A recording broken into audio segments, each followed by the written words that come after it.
Good afternoon, everyone. So before we start, I have a confession to make. So from last 6 months, every conference talk I've attended, every meeting I've attended, my all hands meeting in my company, and all the articles I read about, everyone is just talking about AI, AI, AI. But today, I will not talk about AI, I'll talk about something. We call it sustainability. We will talk about the climate change, and we'll talk about how CNCF is building solutions and helping people to reduce the carbon footprint. So before we start, I have a question to everyone. So how many of you are using Kubernetes? Please raise your hand.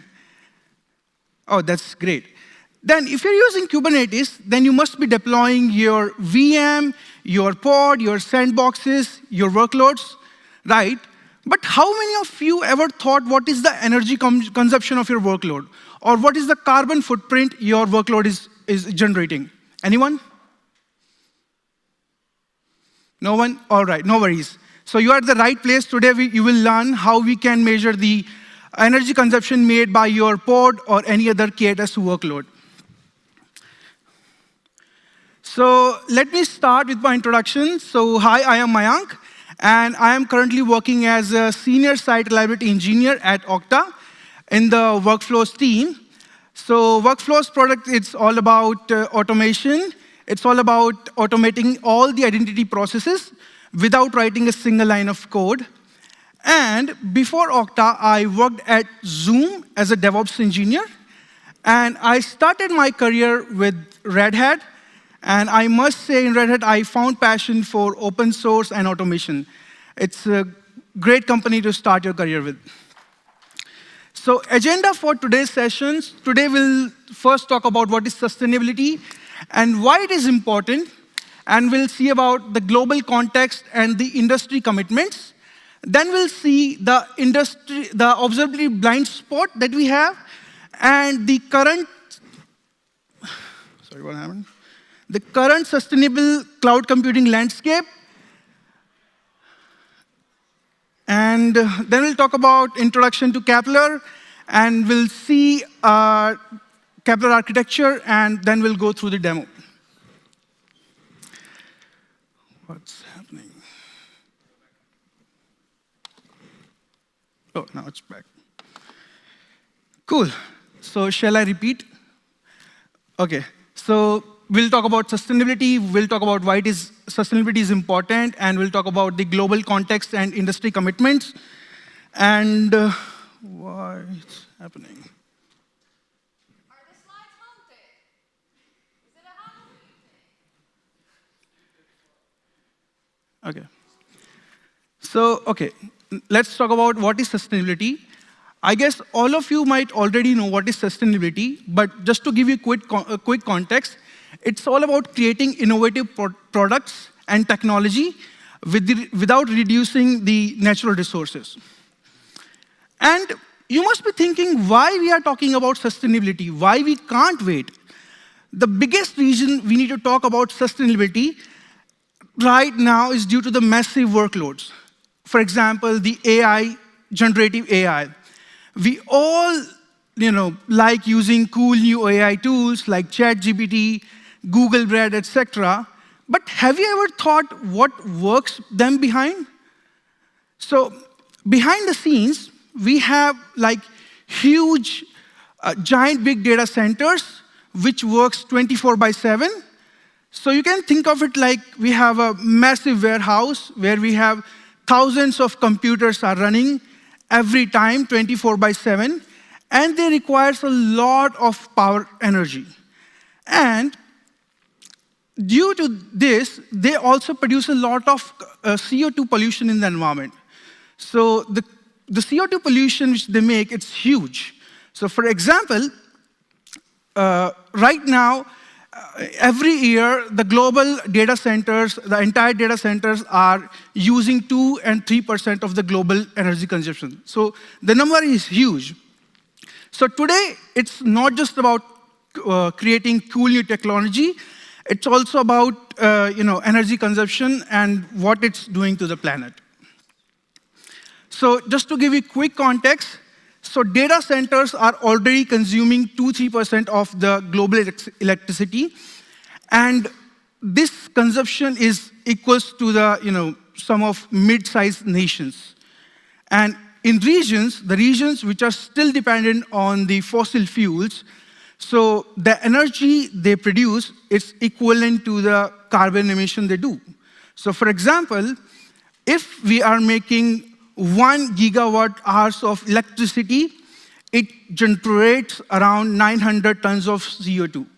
So the data is huge.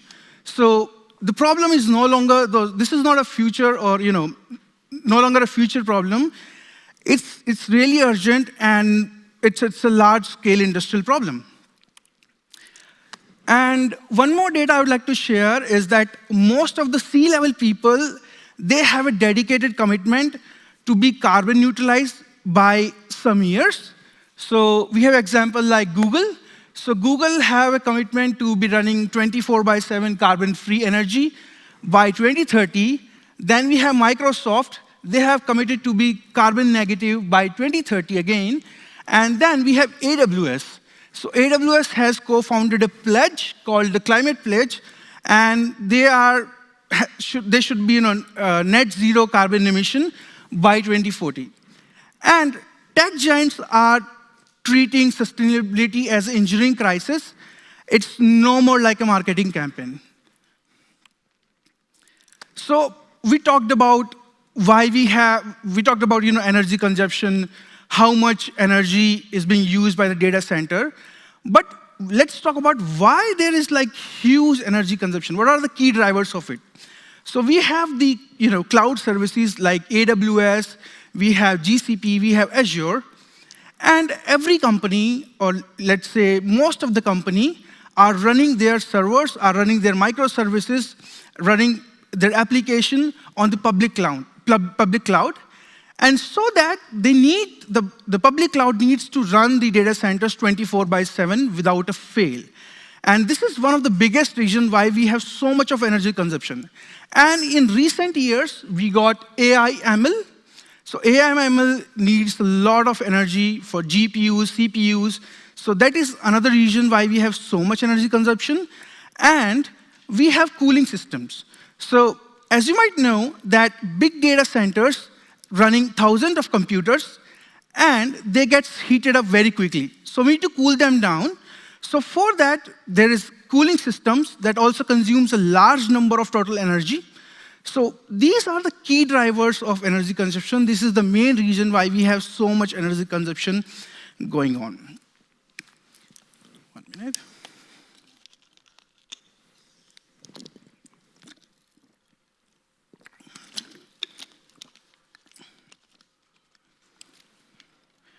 So this is a very interesting slide.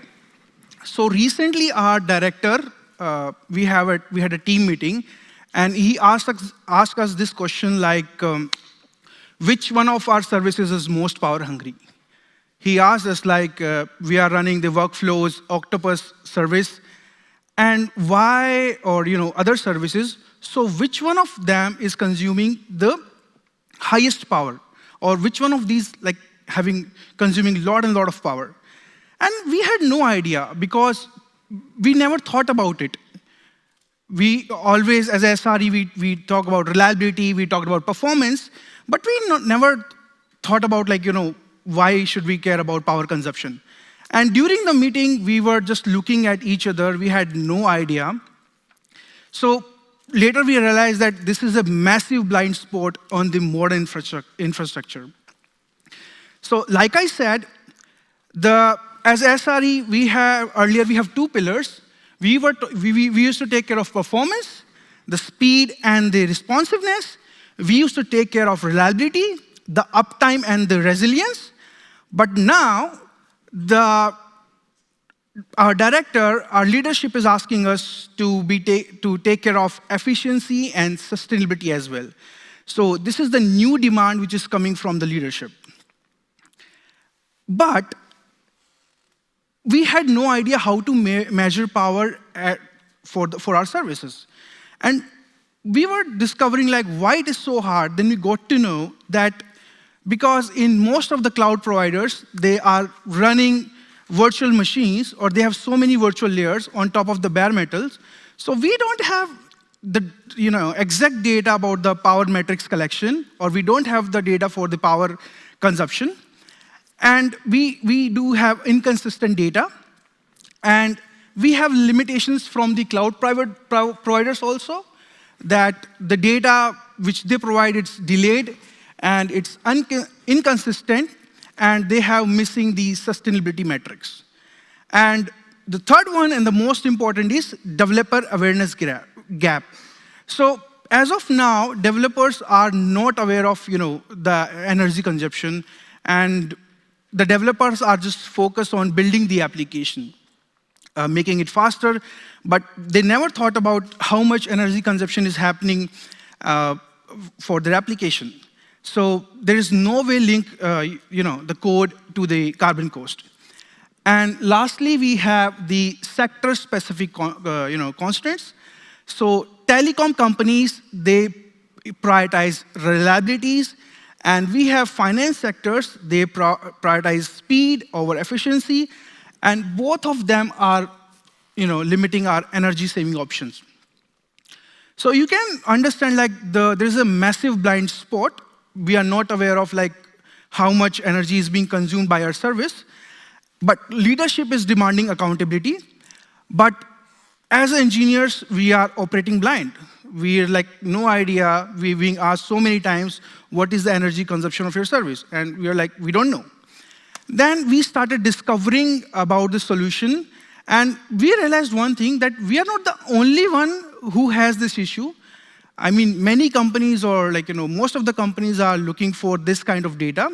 So we started looking out for the solutions and the tools which is created by the community. And our research led to the CNCF and their current sustainable cloud computing landscape. So this diagram is showing all the projects and CNCF working to solve this problem, to solve the power matrix consumption problem, and the energy matrices and everything. So they have this diagram. So they have these 4 pillars, and which is CNCF is working on. So the first one is the data center. So CNCF is trying to figure out how computers and power and cooling systems can all work together to save the energy. And then we have the cooling BMC. It means that cooling should only happen when it is required, when the servers are heated up, so that we can save more energy. And then we have methodologies. So methodologies is about rules everyone should agree to use. It's not about tooling. And then we have the observability tooling. So this space talks about all the tools and technology that we can create to report the energy uses, to reduce the power consumption. And then we have the infrastructure tooling. So in the infrastructure tooling, we have scheduling, scaling, and resource tuning. So we need to schedule in the smart way, we need to scale in the smart way, we need to resource tune in the smart way, so that the energy consumption of the resources can be reduced. Now, we looked at the observability tooling. So under this pillar, we have so many tools that are being designed or that are being created to give you the power metrics of the energy consumption of your application, of your workload. So under this, we have so many tools. But today, like I said, we will talk about Kepler. So Kepler is a Kubernetes-based efficient power level exporter. So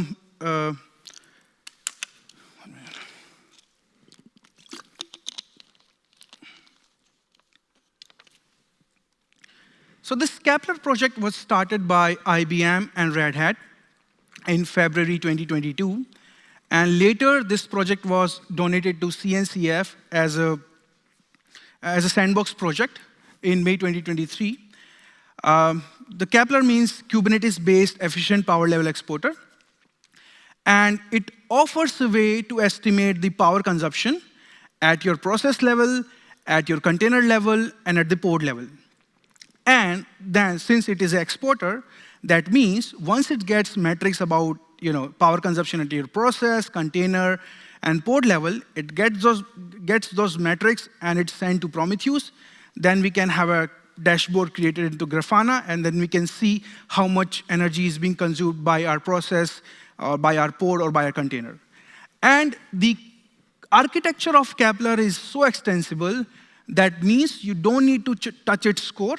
You can develop plugin, and you can plug it into Kepler, and you can extend the Kepler functionalities. And Kepler allows industries to contribute to its novel power model for diverse system architectures. What is this? We will talk about this in the upcoming slide. So let's talk about the Kepler system architecture. What you are seeing this big picture. So don't get confused. I'll try to make it very simpler for you. So Kepler uses a eBPF program. You can see here. So Kepler uses the eBPF program integrated into the kernel pathway. So those who don't know, Kepler eBPF is a very short overhead program. You can works in the kernel level to extract the process-related resource utilization of the system. And Kepler also collects the system power metrics using the various APIs like REPL, GPU, NVML, and then we have the ACPI. So these power metrics can be available on the bare metal system. These are not available on the VMs for some reason. So we have two things. We have eBPF program, and we have the system power metrics we collected using these APIs like REPL, NVML, etc. And in case of VM, since we don't have access to the system power metrics, we are using a regression-based machine learning model. And once all the data that is collected for the process resource utilization and the system power metrics, Kepler aggregates all those data and give you the power consumption at your process level, pod level, and the container level using the ratio power model. So what is the ratio power model? We'll talk about that in the upcoming slide. And Kepler finds the process ID because you must be thinking how Kepler will get the process ID or container ID. So Kepler is running on a Kubernetes node, Kubernetes worker node, and it's running as a daemon set. So what Kepler does is eBPF gives all the process ID and running as a container, and it's shared with the Kepler, and it gets the container ID and the pod ID using the file called proc and the process ID and the C group. So in the C group file, we have all the details about your pod ID, your container ID, and Kepler also has access to the Kube API server. So it has list of all the working ports or all the ports that are being removed. And using that, Kepler knows which process or which container or which Kubernetes pod is consuming what power. And let me explain eBPF into some more details. So you can think of eBPF is like a city, like a Belgrade. So this Kubernetes node, you can think of it like a city. And in that city, we have multiple apartments, and we have multiple buildings. So these buildings are nothing but the processes. And each process, or you can say each building, has a smart meter installed. It's nothing but the eBPF program. So what happens is whenever any building, or you can say any process, makes any activity, for example, if they are using CPUs, they are using memory, or they are doing some I/O operation, then the eBPF smart meter, you can say, it captures all the activities like CPU cycles, like the instructions, like the cache misses. And then once all the data is collected, then it reports all the data to Kepler, and Kepler can gets you the energy consumption of your process, container, or the Kubernetes pod. So we understood what eBPF does, how it works. We understood, how to get the system power metrics using the various APIs available. And we also understood how, Kepler gets the container name, pod name. So once we have all the data available, so then it applies the ratio power model, and using the Prometheus, it exports all the metrics, and then we can get all the data, like how much power is being consumed by the pod, by the container, or by the process. Now let's talk about collecting system power consumption. So system power consumption, like I discussed earlier, in case of bare metal systems, we have like various APIs available, like RAPL, NVML, and IMPL, etc. Through that, we get all the system level metrics data. But depending on the environment, what's happening?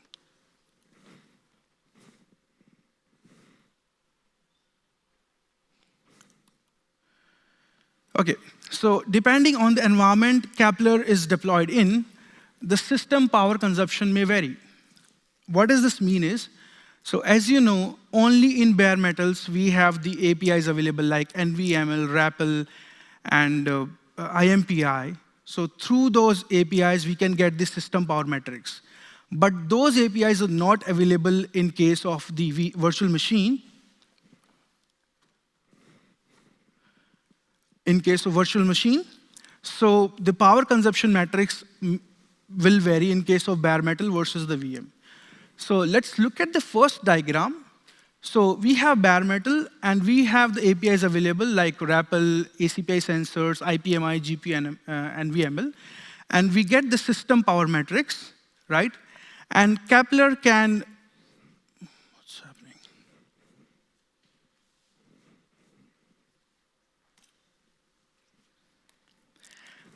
And Kepler can split the power consumption from a given resource across all the process using the ratio power model. And the power that is given by the system metrics, or you can say the APIs, it is absolute power. And we need to discuss about this concept, like what is absolute power? So absolute power is sum of the ideal power and the dynamic power. So let's understand this first. What is ideal power and what is the dynamic power? So let's suppose you own a restaurant, and in the restaurant, you have to pay the waiter bill, and you have to pay the light bill, and you might have to pay the host salaries, etc., right? And these will stay constant. Whether you have your customer in your restaurant, whether you don't have customer, you have pay this constant bill. So this is called as the ideal power, meaning whether your system is at load or whether your system is on idle state, there will be a constant power it will keep using. And now, what is dynamic power? So dynamic power is related to the process utilization, or it is related to the customers. The more number of customers, meaning the more food and drink bill, the more is the dynamic power. So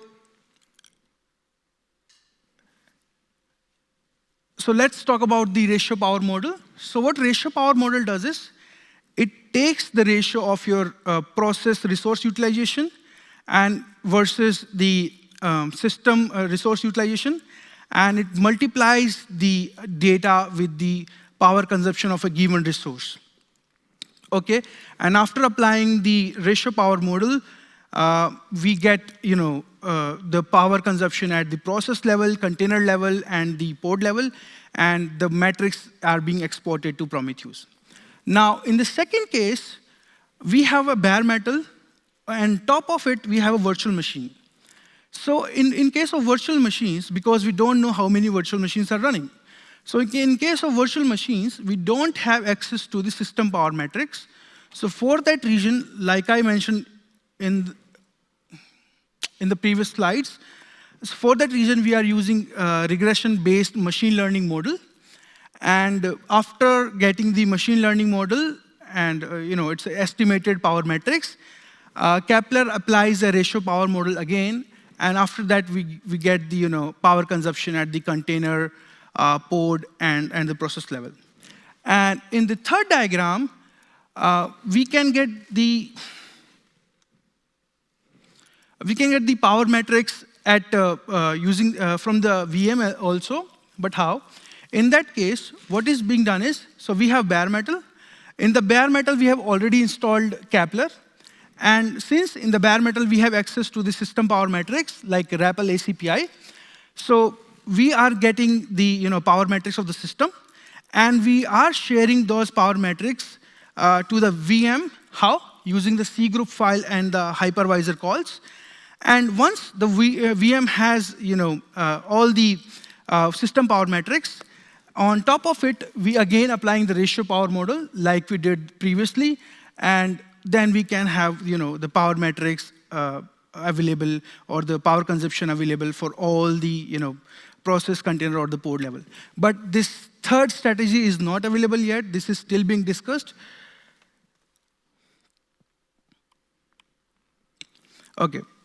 Now, in case of VM, like I mentioned, we don't have access to the system power metrics. So Kepler is using a machine learning regression-based model. So how the training happens? So first, on the bare metal machine where we're running Kepler, so we get all the matrices. We get all the raw data from the Prometheus. Oh man.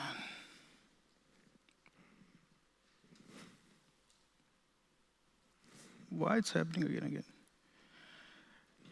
Okay, so how we train the model in case of virtual machines. Like we discussed, in the virtual machine, we don't have access to the system power metrics. We only have access to the system power metrics in case of bare metal. So in case of bare metal, what it does is, we takes the raw data from the Prometheus, like energy used by the system and how busy the CPU and memory and other hard drives were. We get those data, and first, we do the data extraction. So what data extraction meaning is, the data we get from Prometheus is so messy, so we need to convert it to the useful per second metrics, for example, the energy used per second. So for that, we use data extraction. And then there is the most important step is the data isolation. So data isolation, in this step, we are splitting the dynamic power and the ideal power from the absolute power model, because in case of bare metal, the system power metrics that were given, exposes the matrix in the absolute power. So we need to split the absolute power, dynamic power and the ideal power.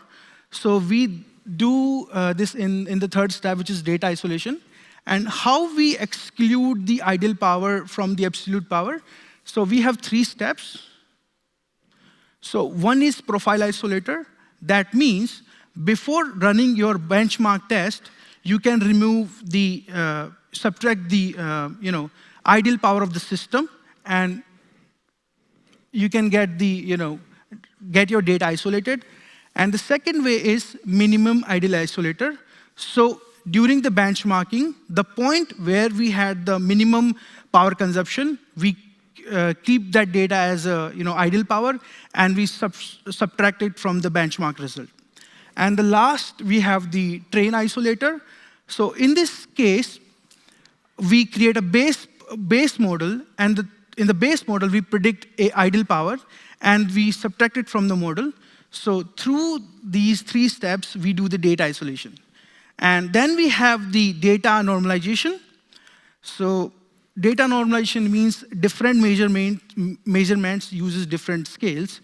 So we need to put the data on the same scale. So for this, we use data normalization.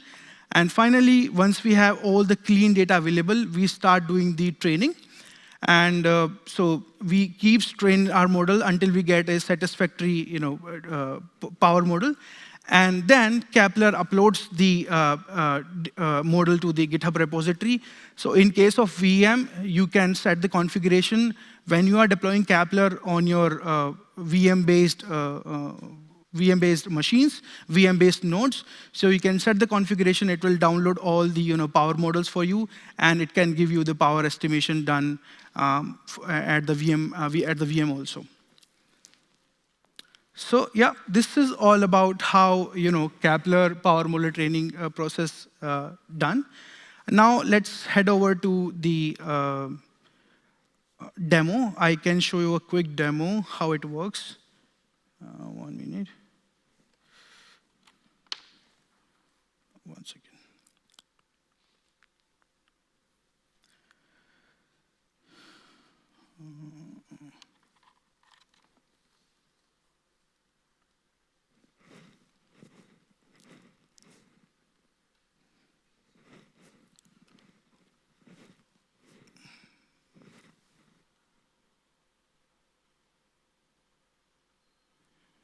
So, yeah, I guess you can.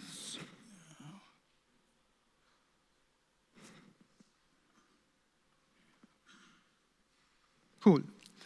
So to see the demo, first we need to understand. So CNCF, so for the Kepler, to install the Kepler, we have the Helm charts available. So you can deploy the Kepler on your Kubernetes cluster using the Helm chart, and then it exports the matrices on this port. Let me get it, on the port number 9102. So all the matrices you are seeing, wait. Let me run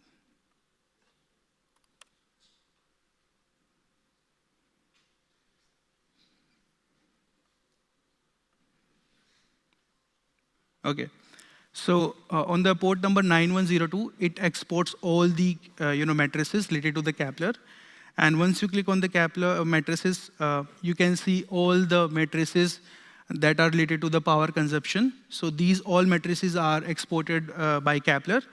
And once we have this matrix available, you can put the data into the Prometheus by connecting the jobs or configuration. And you can create a dashboard inside the Grafana, and you can see how much power consumption is happening at per container level, or per pod level, or per process level. So I just created a short demo to see how much power consumption is happening at this container ID and this container name.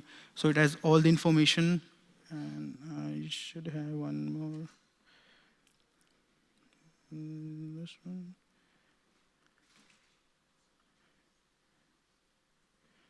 So you can see, this dashboard also, like energy consumption is being done by all the pods in joules. So this is how you can get the report, and you can share the report with the developers. And next time they can, make the application or the workloads more efficient. And this is how you can reduce the power consumption of your workload and make the planet more greener. And moving to the next slide. So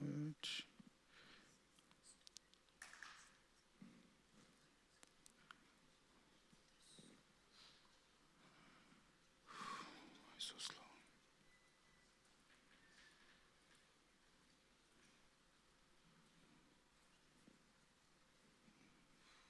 Why it's working so slow?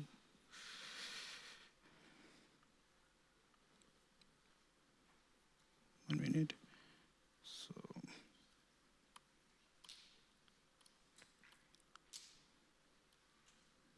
okay.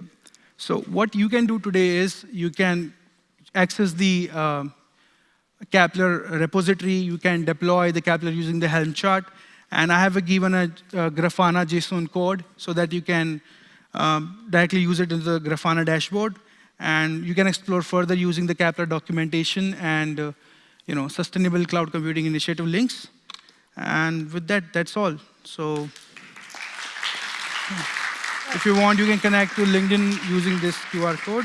So, Just a minute. Can you please applaud a lot harder? Because my God, is this any presenter's nightmare, okay? thank you.